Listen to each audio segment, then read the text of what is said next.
ಮಗವಾಡಿ ಮಗವಾಡಿ ಮಗವಾಡಿ ಮಗ ಬಿಡಬೇಡ ಅವನ್ನ.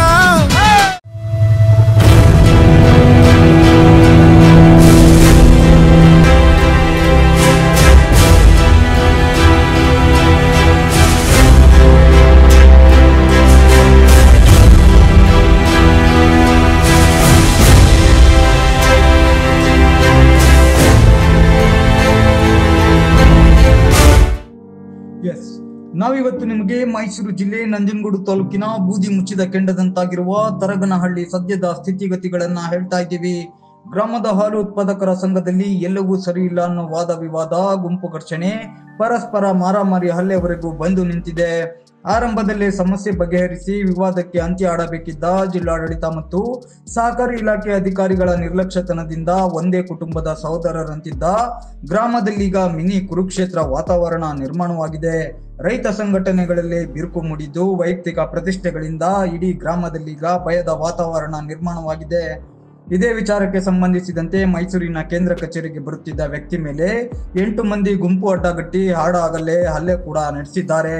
ಹಲ್ಲೆಗೊಳಗಾದ ವ್ಯಕ್ತಿ ಗಂಭೀರ ಗಾಯಗೊಂಡು ಆಸ್ಪತ್ರೆಗೆ ದಾಖಲಾಗಿ 8 ಮಂದಿ ವಿರುದ್ಧ FIR ಕೂಡ ದಾಖಲಾಗಿದೆ. ಹಾಗಂತ ಇಲ್ಲಿಗೆ ಈ ವಿವಾದ ಇತ್ಯರ್ಥವಾಗಿಲ್ಲ. ಗ್ರಾಮದಲ್ಲೀಗ ಬೂದಿ ಮುಚ್ಚಿದ ಕೆಂಡದಂತ ವಾತಾವರಣ ನಿರ್ಮಾಣವಾಗಿದ್ದು ಯಾವುದೇ ದಿನ ಯಾವುದೇ ಕ್ಷಣ ಘರ್ಷಣೆಗಳು ಗಲಾಟೆಗಳು ನಡೆಯಬಹುದಾದ ಎಲ್ಲ ಸಾಧ್ಯತೆಗಳಿದ್ದು ಹೆಂಗಿದ್ದ ಊರು ಹೆಂಗಾಗಿದೆ ಅಂತ ಸುತ್ತಮುತ್ತಲಿನ ಗ್ರಾಮಸ್ಥರುಗಳು ಮಾತನಾಡಿಕೊಳ್ಳುವಂತೆ ಆಗಿದೆ. ಕಳೆದ ಹಲವು ದಿನಗಳಿಂದ ಗ್ರಾಮದಲ್ಲಿ ಹಾಗೂ ಹಾಲು ಉತ್ಪಾದಕರ ಸಹಕಾರ ಸಂಘದಲ್ಲಿ ನಾನಾ ವಿದ್ಯಮಾನಗಳು ಜರುಗಿದೆ. ವಿವಾದಕ್ಕೆ ಇತ್ಯರ್ಥ ಹಾಡಿ ನ್ಯಾಯ ದೊರಕಿಸಬೇಕಾದ ಸಹಕಾರಿ ಇಲಾಖೆ, AR, DR ಸೇರಿ ಇತರೆ ಅಧಿಕಾರಿಗಳು, ಜನಪ್ರತಿನಿಧಿಗಳು ಮೌನಕ್ಕೆ ಶರಣಾಗಿದ್ದಾರೆ. ಪರಿಣಾಮ ಗ್ರಾಮದಲ್ಲಿ ಪ್ರಕ್ಷುಬ್ಧ ವಾತಾವರಣ ನಿರ್ಮಾಣವಾಗಿದೆ. ಹಾಲಿನ ಡೈರಿ ಮುಂದೆ ಪ್ರತಿಭಟನೆ ಮೂಲಕ ಆರಂಭವಾದ ವಿವಾದ ಈಗ ಹಲ್ಲೆವರೆಗೂ ಬಂದು ನಿಂತಿದೆ.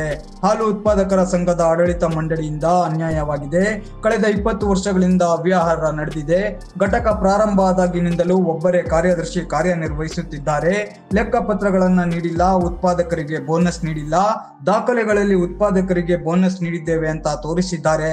ಆದ್ರೆ ಉತ್ಪಾದಕರಿಗೆ ಏನು ತಲುಪಿಲ್ಲ ಅಂತ ಆರೋಪಿಸಿದ ಪ್ರತಿಭಟನಾಕಾರರು ಕಾರ್ಯದರ್ಶಿ ಮಹೇಶ್ ಎಂಬುವರನ್ನ ಈ ಕಾರಣಕ್ಕಾಗಿ ಅಮಾನತು ಮಾಡಿದ್ದಾರೆ. ಅಮಾನತು ಆಗಿರುವ ಕಾರ್ಯದರ್ಶಿ ಮಹೇಶ್ನನ್ನ ಇಟ್ಟುಕೊಂಡು ಸಭೆ ನಡೆಸ್ತಾ ಇರೋದು ಸಾಕಷ್ಟು ಅನುಮಾನಕ್ಕೆ ಮಾಡಿಕೊಟ್ಟಿದೆ. ರೈತರು ಕಷ್ಟಪಟ್ಟು ಹಸು ಸಾಕಿ ಡೈರಿಗೆ ಹಾಕುವ ಹಾಲಿಗೆ ಸೂಕ್ತವಾದ ಬೆಲೆ ನೀಡದೆ ಭಾರಿ ಅಕ್ರಮ ಎಸಗಲಾಗ್ತಾ ಇದೆ. ಅಕ್ರಮಗಳ ಮೂಲಕ ಅಮಾನತಾದ ಗ್ರಾಮದ ಹಾಲು ಉತ್ಪಾದಕರ ಸಂಘ ಮತ್ತು BMC ಕೇಂದ್ರದ ಕಾರ್ಯದರ್ಶಿ ಮಹೇಶ್ಗೆ ಕ್ಲೀನ್ ಚಿಟ್ ಅನ್ನು ಆದೇಶ ನೀಡಿದ್ದಾರೆ. ಅಂದಾಜು 3 ರಿಂದ 4 ಕೋಟಿ ರೂಪಾಯಿ ಹಣ ಗುಳುಮಾಗಿದೆ ಅಂತ ಕರ್ನಾಟಕ ರಾಜ್ಯ ರೈತ ಸಂಘ ಸಾಮೂಹಿಕ ನಾಯಕತ್ವದ ಮಂಜು ಕಿರಣ್ ನೇತೃತ್ವದಲ್ಲಿ ಜಮಾಯಿಸಿದ್ದ ಪ್ರತಿಭಟನಾಕಾರರು ಅವತ್ತು ವಿವಿಧ ಘೋಷಣೆ ಕೂಗಿ ಆಕ್ರೋಶ ವ್ಯಕ್ತಪಡಿಸಿ ಇದರ ವಿರುದ್ಧ ಸೂಕ್ತ ತನಿಖೆ ನಡೆಸಿ ನ್ಯಾಯ ಒದಗಿಸುವಂತೆ ಭಾರಿ ಪ್ರತಿಭಟನೆಯನ್ನ ನಡೆಸಿದ್ದರು.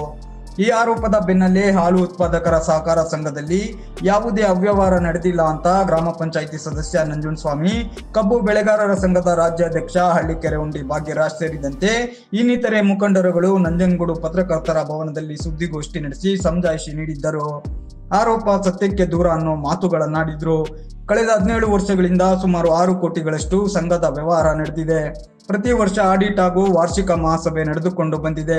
ಹಾಲು ಉತ್ಪಾದಕರು ಕೂಡ ಸಭೆಗಳಲ್ಲಿ ಭಾಗಿಯಾಗಿದ್ದಾರೆ. ಆದರೆ ಗ್ರಾಮದ ಕೆಲವು ವ್ಯಕ್ತಿಗಳು ದಾಖಲೆ ರಹಿತವಾಗಿ ಸಂಘದ ಅಮಾನತು ಕಾರ್ಯದರ್ಶಿ ಮಹೇಶ್ ವಿರುದ್ಧ ಕೋಟಿಗಳ ಲೆಕ್ಕದಲ್ಲಿ ಆರೋಪ ಮಾಡಿದ್ದಾರೆ. ಅಮಾನತು ಕಾರ್ಯದರ್ಶಿ ಇದ್ದ ಸಂದರ್ಭದಲ್ಲಿ ಸಂಘದಲ್ಲಿ ಲಕ್ಷಾಂತರ ಹಣ ಉಳಿದಿತ್ತು. ಉಳಿಕೆ ಹಣ ಇದ್ದಷ್ಟು 5 ತಿಂಗಳಿನಿಂದ ಈಗ ಕಡಿಮೆಯಾಗಿದೆ. BMC ಕೇಂದ್ರ ಕೂಡ ಸ್ಥಗಿತಗೊಂಡಿದೆ.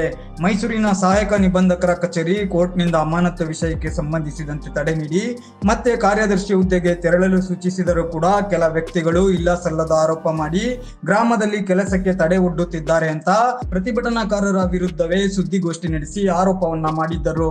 ಇನ್ನು ಇದೇ ದಿನ ಕಾಡಾ ಕಚೇರಿಗೆ ಮುತ್ತಿಗೆ ಹಾಕಿದ ಕರ್ನಾಟಕ ರೈತ ಸಂಘ ಸಾಮೂಹಿಕ ನಾಯಕತ್ವದ ಮಂಜು ಕಿರಣ್, ರೈತ ಮುಖಂಡ ಹೊನ್ನೂರು ಪ್ರಕಾಶ್, ಹಾಲು ಉತ್ಪಾದಕರು ಮತ್ತು ರೈತರುಗಳು ವಿವಿಧ ಘೋಷಣೆ ಕೂಗಿ ಕಾಡಾ ಕಚೇರಿ ಮುಂದೆ ಆಕ್ರೋಶವನ್ನ ಹೊರಹಾಕಿದ್ದರು. ಕಾಡಾ ಕಚೇರಿಯಲ್ಲಿದ್ದ ಸಹಕಾರ ಸಂಘಗಳ ಅಧಿಕಾರಿ ಮನೋಜ್ ಅವರನ್ನ ತೀವ್ರ ತರಾಟೆಗೆ ಪಡೆದಿದ್ರು. ಹಾಲು ಉತ್ಪಾದಕರ ಸಂಘದಲ್ಲಿ ರೈತರಿಗೆ ಆಗಿರುವ ಅನ್ಯಾಯಕ್ಕೆ ನ್ಯಾಯ ಸಿಗುವವರೆಗೂ ನಾವು ಇಲ್ಲಿಂದ ಕದಲಲ್ಲ ಅಂತ ಪಟ್ಟನ್ನ ಹಿಡಿದಿದ್ರು. ಅಮಾನತಾದ ಕಾರ್ಯದರ್ಶಿಗೆ ತಮ್ಮ ಇಲಾಖೆಯ ಕ್ಲೀನ್ ಚಿಟ್ ನೀಡಿರೋದು ಎಷ್ಟು ಸರಿ, ಇದರ ಸಮಗ್ರ ತನಿಖೆ ಆಗಬೇಕೆಂಬ ಒತ್ತಾಯ ಮಾಡಿದ್ದರು. ಹಲವು ಗಂಟೆಗಳ ಕಾಲ ಪ್ರತಿಭಟನೆ ನಡೆಸಿದ ಪರಿಣಾಮ ಪ್ರತಿಭಟನಾಕಾರರ ಮನವೊಲಿಸಿದ ಅಧಿಕಾರಿ ಮನೋಜ್ ಆಗಸ್ಟ್ 6ರಂದು ಬರುವಂತೆ ಮನವಿ ಮಾಡಿದ್ದರು. ಆ ದಿನ ಏನು ಮಾಡಬಹುದೆಂದು ಚರ್ಚಿಸಿ ನಿರ್ಧಾರ ಮಾಡೋಣ ಅಂತ ಹೇಳಿದ್ದ ಹಿನ್ನೆಲೆಯಲ್ಲಿ ಪ್ರತಿಭಟನೆಯನ್ನ ಕೈಬಿಡಲಾಗಿತ್ತು. ಹಲವು ದಿನಗಳಿಂದ ಗ್ರಾಮದಲ್ಲಿ ಹಾಗೂ ಹಾಲು ಉತ್ಪಾದಕರ ಸಂಘದಲ್ಲಿ ನಡೆಯುತ್ತಿರುವ ಈ ಎಲ್ಲ ವಿದ್ಯಮಾನಗಳಿಂದ ಗ್ರಾಮದಲ್ಲಿ ಬೂದಿ ಮುಚ್ಚಿದ ಕೆಂಡದಂತಹ ವಾತಾವರಣ ನಿರ್ಮಾಣವಾಗಿದೆ. ಹಸಿರು ಶಾಲಿನ ಯಾರು ಯಾವ ಗುಂಪು ಅವನು ಅವರ ಪರವೋ ನಮ್ಮ ಪರವೋ ಅನ್ನೋ ಅನುಮಾನದಲ್ಲಿ ರೈತರನ್ನ ನೋಡುವಂತಹ ಪರಿಸ್ಥಿತಿ ಗ್ರಾಮದಲ್ಲಿ ನಿರ್ಮಾಣವಾಗಿದೆ. ಮಾತಿನ ಚಕಮಕಿ ವಾದ ವಿವಾದಗಳಿಂದ ಗ್ರಾಮದಲ್ಲಿ ಕೊನೆಗೆ ಗುಂಪು ಘರ್ಷಣೆ ಕೂಡ ನಡೆದು ಹೋಗಿದೆ. ಸಂಘದ ನಿರ್ದೇಶಕಿಯ ಪತಿ ಬಸವರಾಜು ಹಾಗೂ ಮಗ ಸದಾಶಿವ ಮೇಲೆ ಹಲ್ಲೆ ಕೂಡ ನಡೆದಿದೆ. ಹಲ್ಲೆ ನಡೆಸಿದ ಪರಿಣಾಮ ಹರೀಶ್, ಶಿವಕುಮಾರ್, ಚಾಮರಾಜು, ರಾಜಣ್ಣ, ರಾಜಶೇಖರ್, ಸಂಜು, ಮಧುಕುಮಾರ್, ಮಾದೇವ್ ಪ್ರಸಾದ್ ವಿರುದ್ಧ ಹುಲ್ಲಹಳ್ಳಿ ಪೊಲೀಸ್ ಠಾಣೆಯಲ್ಲಿ ಪ್ರಕರಣ ಕೂಡ ದಾಖಲಾಗಿದೆ.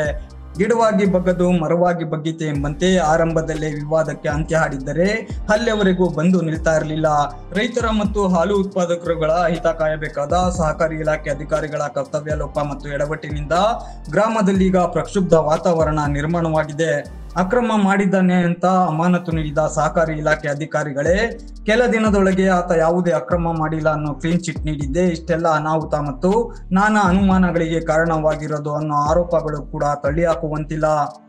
ಒಟ್ಟಾರೆ ತರಗನಹಳ್ಳಿ ಗ್ರಾಮವೀಗ ಬೂದಿ ಮುಚ್ಚಿದ ಕೆಂಡದಂತಿದ್ದು ಸಂಬಂಧಪಟ್ಟ ಸಹಕಾರ ಇಲಾಖೆ, ಪೊಲೀಸ್ ಇಲಾಖೆ ಮತ್ತು ಜಿಲ್ಲಾಡಳಿತ ಹಾಗೂ ಜನಪ್ರತಿನಿಧಿಗಳು ಘಟನೆ ಮತ್ತು ಗ್ರಾಮದಲ್ಲಿನ ಈ ಎಲ್ಲ ವಿದ್ಯಮಾನಗಳನ್ನ ಗಂಭೀರವಾಗಿ ಪರಿಗಣಿಸಿ ಸಮಸ್ಯೆಗೆ ತಾರ್ಕಿಕ ಅಂತ್ಯ ಕಾಣಿಸದೆ ಹೋದರೆ ಗ್ರಾಮದಲ್ಲಿ ಮುಂದೆ ದೊಡ್ಡ ಮಟ್ಟದ ಘರ್ಷಣೆಗಳಾದರೂ ಅಚ್ಚರಿ ಪಡುವಂತಿಲ್ಲ ಅನ್ನೋ ಶೋಚನೀಯ ಸ್ಥಿತಿ ನಿರ್ಮಾಣವಾಗಿರೋದು ದುರಂತವೇ ಸರಿ ಅನ್ನುವಂತೆ ಮಾಡಿದೆ.